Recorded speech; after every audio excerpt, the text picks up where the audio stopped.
condamné en appel à 25 ans de prison par la cour d'assises de Paris en avril. Redouane Faïdi s'est évadé en hélicoptère de la prison de Réau, Seine-et-Marne, ce dimanche matin. Ce braqueur médiatique n'en est pas à sa première évasion spectaculaire.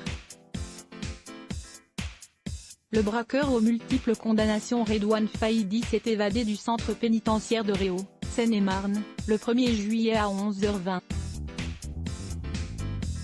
Une source policière affirme à France 3 que 3 personnes équipées d'armes de guerre extraient le braqueur des parloirs jusqu'à un hélicoptère posé à proximité. L'engin a depuis été retrouvé brûlé près du Bourget, Seine-Saint-Denis.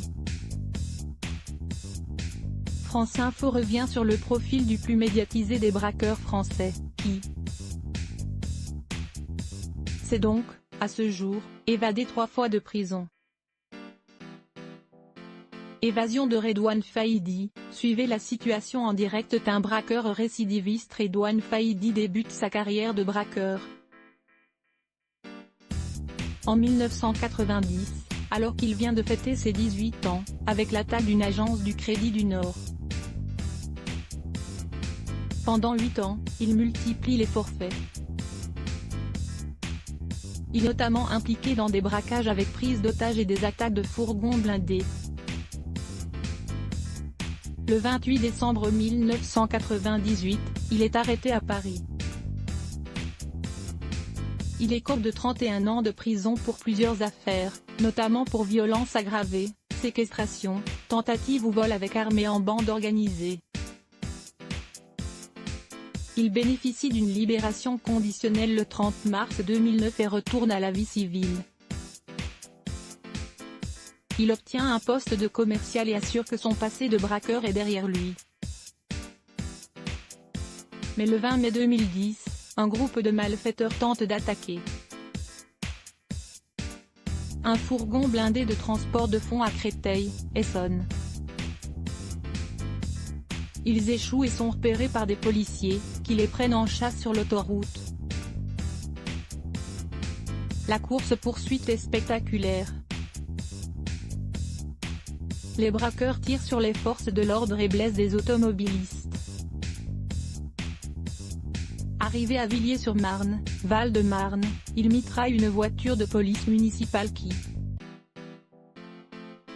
tente d'intervenir, tuant Aurélie Fouquet, 26 ans, et blessant son coéquipier. Les malfaiteurs prennent la fuite. Redouane Faïdi est soupçonné d'être le maître d'œuvre de ce projet d'attaque à main armée. En janvier 2011, il échappe à un coup de filet. Les principaux suspects impliqués dans la fusillade de mai 2010 sont arrêtés et mis en examen. Faïdi est finalement interpellé le 28 juin 2011. Pour ces faits, il est condamné en appel par la cour d'assises de Paris à 25 ans de réclusion criminelle, le 14 avril 2018. Un évadé récidiviste en 1997, Redouane Faïdi met au point sa première cavale après son incarcération pour l'attaque d'un fourgon blindé à Villepinte. Son arrestation à Paris, fin 1990, sonne le glas de sa fuite, qu'il a menée jusqu'en Suisse et en Israël pour tenter d'échapper à la police française. Le 13 avril 2013, alors qu'il est détenu à la prison de Séquedin, Nord, Redouane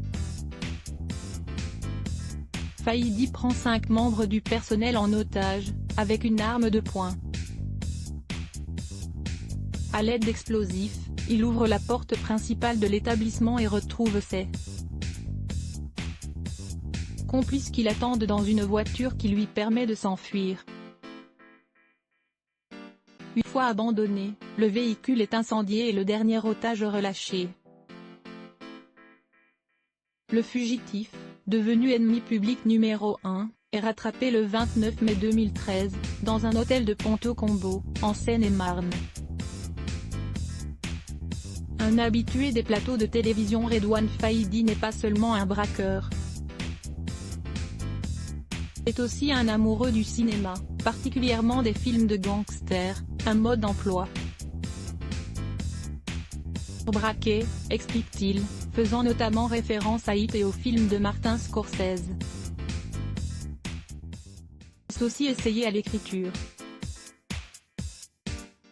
Il publie un livre en 2010, alors qu'il vient de purger 10 ans de prison. Grâce à Braqueur, des cités au grand banditisme, coécrit avec le journaliste Jérôme Pierrat, il fait le tour des plateaux télévisés, où il évoque avec beaucoup de détails, et avec une certaine aisance, son parcours de braqueur. En 2011, il apparaît dans une reportage sur le grand banditisme, Caïd des cités, diffusé dans l'émission spéciale Investigation, où il revient là encore sur son passé de délinquant. Je pensais vraiment que l'écriture de son livre et sa médiatisation avaient comblé son besoin de reconnaissance, confié à l'Obs son éditeur Pierre Fourniot, en 2013, au moment de la deuxième évasion de Redouane Faïdi. La suite des événements lui a donné tort.